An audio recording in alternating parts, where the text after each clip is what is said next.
Hi everybody, how are you? I hope you're doing good. It's a beautiful spring day in Japan and I'm loving it. So I'm sitting out here to talk to you guys. So I thought today I would talk about, first of all, something I think you will agree with, and then second of all, something I think you might wonder about.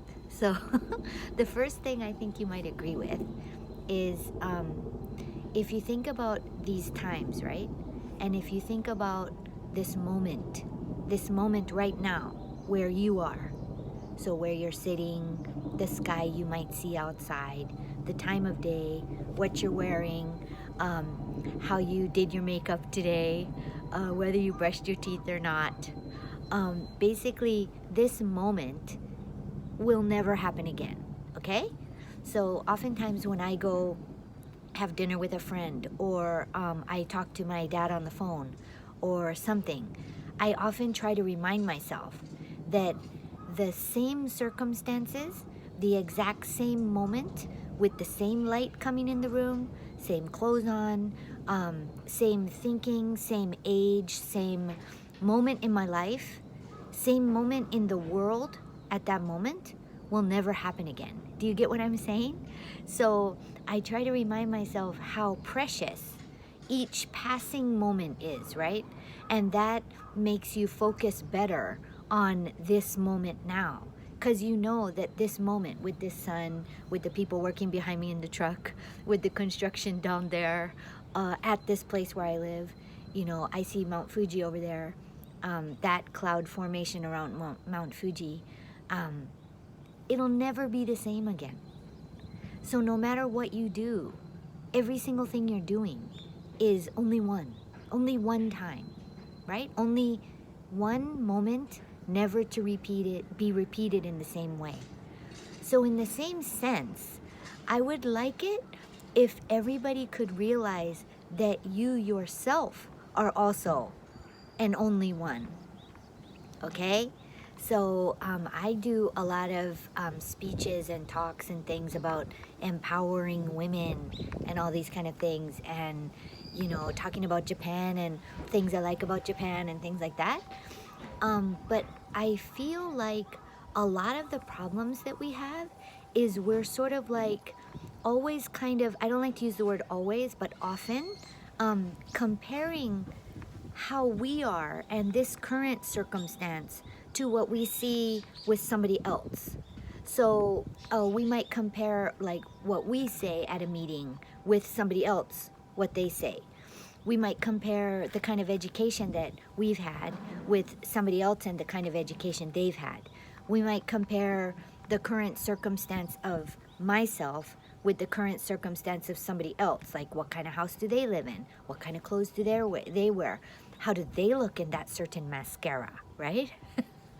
So I find the biggest trap is when, if you think about it, at this moment, if this day, if this moment, if this second in time will never repeat itself, in the same exact way, you, the shape of your lips, the color of your eyes, the kind of hair you have, what you chose to wear today, the actual process of selecting what you're going to wear today, that is a 100% totally unique. Nobody else has the same fingerprint as you.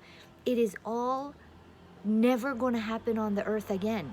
Forward and back, back of course, but for eternity, there will never be another person exactly like you. Even if you have, twins and all that. Eh, No one, no one will ever be exactly like you. So, of course, if you say something that doesn't match what other people say, it's a given, right?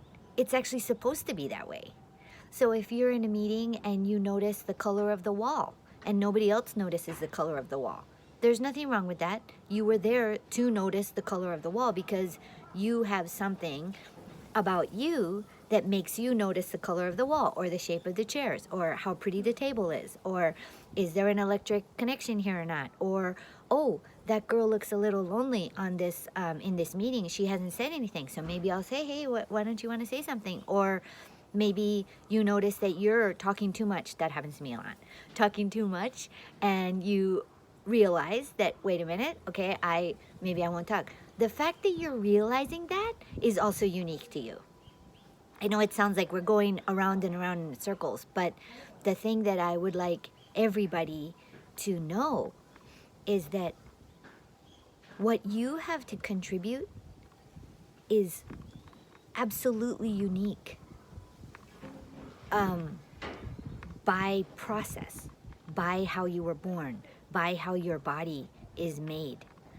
So our biggest trap is to look around at others and compare, because there is no comparison. You can't compare one puppy to another puppy, right? Because this puppy's personality is totally different from this puppy's personality. So you would never say, this puppy is worth less than this puppy because they're different. No, we don't do that.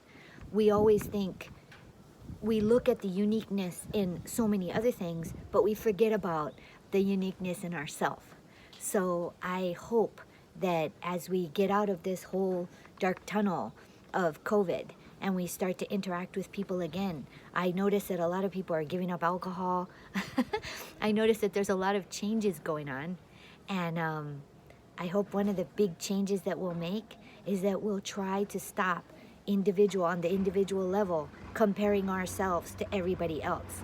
Remember that what you have to offer and what you have to contribute is physically unique. It was made that way. You are made that way. So please love yourself, have confidence in yourself, and know that your contribution to everything going forward is absolutely important and absolutely necessary.